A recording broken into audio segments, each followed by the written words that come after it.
வணக்கம். புற்றுநோயினால பாதிக்கப்பட்டவங்க அப்படின்னா புற்றுநோய் சிகிச்சை எடுத்துட்டு இருக்கவங்க எடுத்துக்க வேண்டிய ஒரு முக்கியமான காயை பத்தி தான் இந்த வீடியோல நம்ம பார்க்க போறோம். அதாவது சாம்பல் பூசணி அப்படின்னு சொல்லக்கூடிய இந்த பூசணிக்காய், வெள்ளை பூசணிக்காய் அப்படின்னு நம்ம ஊர்ல இதை சொல்லுவாங்க. இந்த பூசணிக்காய் பார்த்தோம்னா அது புற்றுநோயினால பாதிக்கப்பட்டவங்க சிகிச்சையில இருக்கக்கூடியவங்களுக்கு உடலுக்கு தேவையான நீர் சத்துக்களை கொடுக்கக்கூடியதாகவும் சிறந்த ஒரு ஊட்டச்சத்துக்களை கொடுக்கக்கூடிய புதமான பேலன்ஸ் டயட் அப்படின்னு கூட இதை நம்ம சொல்லலாம்.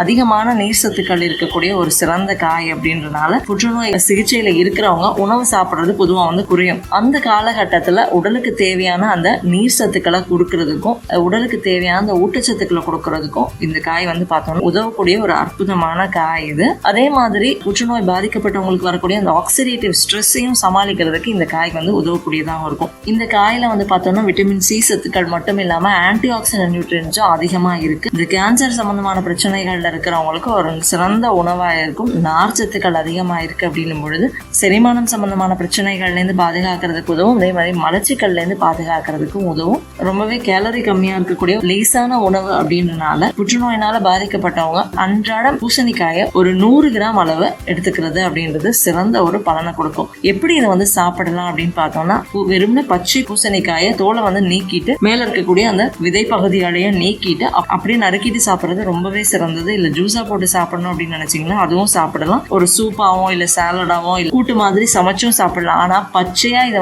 அப்படியே நறுக்கிட்டு சாப்பிடுறது நிறைய விதத்துல புற்றுநோயினால பாதிக்கப்பட்டவங்களுக்கு நல்ல ஒரு பலனை கொடுக்கக்கூடியதாகவும் இருக்கும். அன்றாடம் ஒரு 100 கிராம் அளவு எடுத்துக்கிறது நல்ல ஒரு மாற்றத்தையும் நல்ல பலனையும் கொடுக்கறதுக்கு பெரிய அளவுல உதவக்கூடிய ஒரு காயாவும் இது இருக்கும். உடலுக்கு தேவையான ஊட்டச்சத்துக்கள், உடலுக்கு தேவையான நீர் சத்துக்கள், உடலுக்கு தேவையான நார் சத்துக்கள் கிடைக்கிறது மட்டும் இல்லாம ஒரு சிறந்த சப்போர்ட்டிவ் ஃபுட் அப்படின்னு கூட சொல்லலாம். தெரிஞ்ச யாராவது இந்த கேன்சர்னால பாதிக்கப்பட்டிருக்காங்க அப்படின்னா கட்டாயம் ஒரு கை அளவுக்கு இந்த பூசணிக்காயை நறுக்கிட்டு அன்றாடம் சாப்பிட சொல்லுங்க.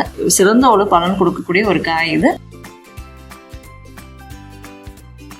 என் ஆரோக்கியம், என் குடும்பத்தின் ஆரோக்கியம், என் சமூகத்தின் ஆரோக்கியத்திற்கான பயணம் இது. கைகோர்ப்போம், ஆரோக்கியத்திற்கு விதையாவோம். நன்றி.